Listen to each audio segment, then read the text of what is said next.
اس کے بعد ایک بھائی ہیں، انہوں نے سوال کیا، اور سوال جیسے میں نے بتایا واٹس ایپ کے کچھ امپورٹنٹ لگے، وہ اس لیے لے لیے گئے تاکہ یعنی جو چیز ضروری چیز ہے وہ آپ تک پہنچ جائے۔ اسی میں سے ایک سوال ہے بھائی محمد ایان کا، کہتے ہیں کہ السلام علیکم ورحمۃ اللہ وبرکاتہ، مفتی صاحب اس حدیث کو آپ سمجھا سکتے ہیں کہ یہاں نبی پاک صلی اللہ علیہ وسلم کس طرح کے علم کا ذکر کر رہے ہیں، اور اسلامک علم سکھانے کے لیے تو علماء ہیں، تو عام انسان کے لیے اس حدیث کے ذریعے کیا میسج ملتا ہے؟ یہ علماء کا بیان یا علماء کے بیان کو ہی آگے فارورڈ کرنا بہتر ہے؟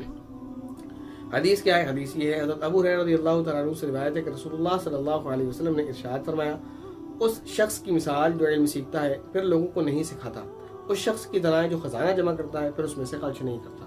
یعنی اس حدیث میں میسج یہ ہے کہ علم سیکھو تو سکھاؤ، خزانہ جمع کر کے رکھنا یہ تو اسلام میں پسندیدہ نہیں ہے۔ تو جیسے اسلام میں حکم ہے کہ خرچ کرے، خالی جمع کرنے سے کوئی فائدہ بھی نہیں ہوتا، لاجیکلی یہ بات سمجھ سے باہر ہے، خالی جمع کرنے سے کیا ہوتا ہے؟ خرچ کریں آپ تو لوگوں کو فائدہ ہوگا، رکھے رکھے تو کسی کو فائدہ نہیں ہوگا۔ اسی طرح علم سیکھ کر رکھنے سے کوئی فائدہ نہیں، لوگوں کو سکھائیں۔ اب سوال یہ ہے کہ کیا مطلب ہے اس کا؟ کہتے ہیں کہ علماء سکھا رہے ہیں، ہمارے لیے کیا میسج ہے؟ تو آپ کے لیے میسج کیا ہے وہ سمجھا، جو آپ نے کہا کہ علماء کے بیان کو ہی آگے فارورڈ کیا جائے، سب سے بہتر صورت ہے کسی عالم کے بیان کو آپ آگے فارورڈ کر دیں، کسی کو کوئی نصیحت کرنی، یہ نہیں کہ ہر بیان آپ کسی کا شیئر کر رہے ہیں تو سامنے والا بھی اکتائے گا۔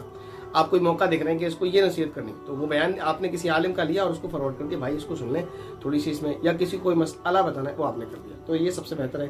اس میں کیا ہوگا، اس میں آپ کے اوپر کوئی چیز نہیں آئے گی کسی بھی طرح کی، ایک بیان تھا، ایک مسئلہ تھا، آپ نے ایک عالم کا ان کو سینڈ کر دیا، تو بتانے والے اس کو عالم ہی ہو جائیں گے، آپ پر کوئی چیز نہیں آئے گی، مسئلہ جیسا بھی ہے وہ سنے گا، ٹھیک ہے۔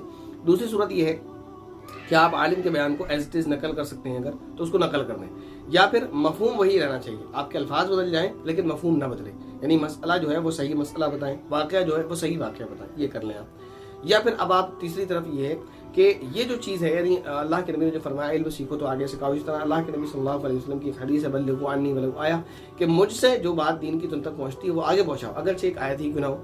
تو اس سے کیا مراد ہے؟ اس سے مراد یہ ہے کہ میں شارٹ میں آپ کو سمجھا دوں کہ جو علم آپ نے سیکھا، مثلا آپ نے سیکھا کہ وضو کے 4 فرض ہیں، تو آپ آگے چل کر اپنے دوستوں کو، اپنے عزیز و اقارب کو، بچوں کو، یعنی جن کو یہ چیز نہیں پتا ان کو آپ بتائیں، غسل کے 3 فرض ہیں، غسل کا طریقہ یہ ہے، غسل ان چیزوں سے ٹوٹ جاتا ہے، نماز میں یہ چیزیں ضروری ہیں، نماز میں یہ چیزیں سنت ہیں، ان چیزوں کے ہونے سے نماز نہیں ہوتی ہے، ان چیزوں کے ہونے سے نماز نہیں ہوتی ہے، یہ ساری چیزیں بیسک یہ آپ سکھا سکتے ہیں، اور یہ آپ کی ذمہ داری کہ آپ سکھائیں۔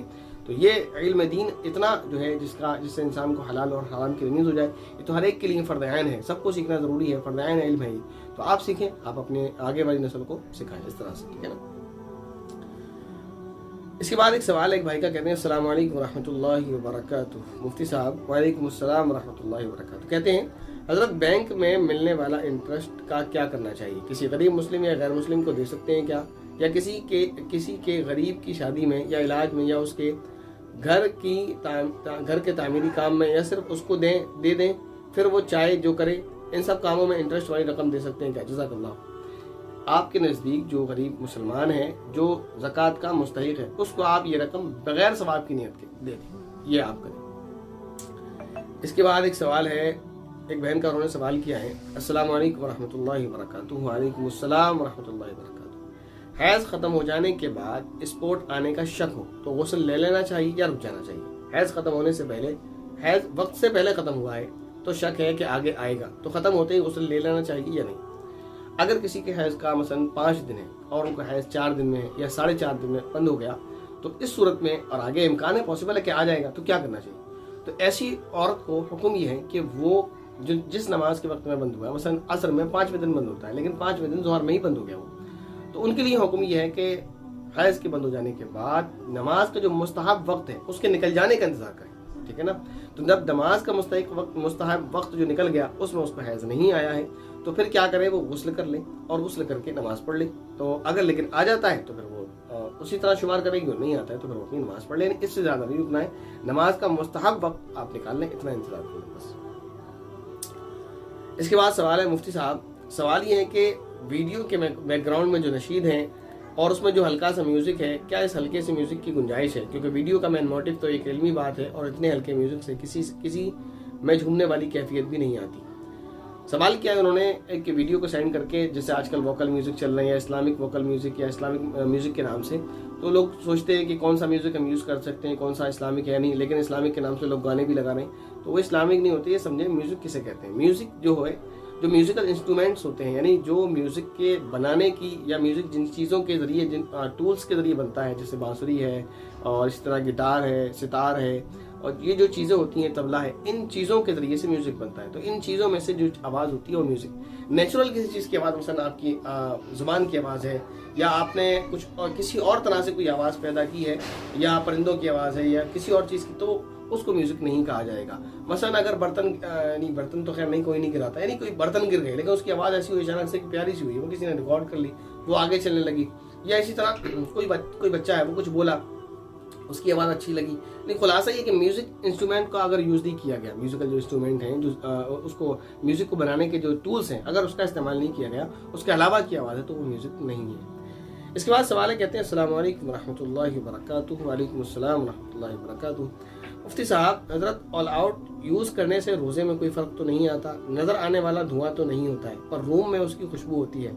یوز کرنا بھی ضروری ہے، نہیں تو مچھر پریشان کر دیں گے. ظاہر سی بات ہے، جہاں مچھر ہوتے ہیں کبھی کبھی ہمارا بھی واسطہ پڑتا ہے، کبھی کبھی کا اکثر پڑتا رہتا ہے، تو ایسا لگتا ہے کہ آج مچھر اٹھا کر ہی لے جائیں گے. بہرحال تو آل آؤٹ کا یوز کرنے سے جو ہے روزے پر کوئی فرق نہیں پڑتا ہے، یوز کرنا چاہیے. اس کے بعد ایک سوال ہے، مفتی صاحب السلام علیکم. وعلیکم السلام ورحمۃ اللہ وبرکاتہ. پے ٹی ایم ایپ کی کمپنی میں جاب کرنا کیسا ہے؟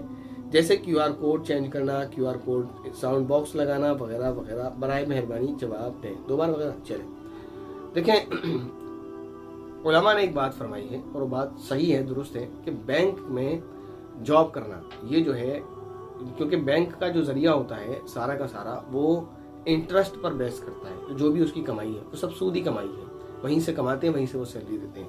تو بینک میں نوکری کرنا وہ پسندیدہ عمل نہیں ہے. لیکن بے روزگار رہ کر آدمی بھیک مانگے، چوری کرے، یا دوسروں پر مصیبت بنے، اس سے بہتر یہ ہے کہ وہ جاب کر لے. گنجائش ہے، لیکن دوسری جگہ جاب تلاش کرتا رہے.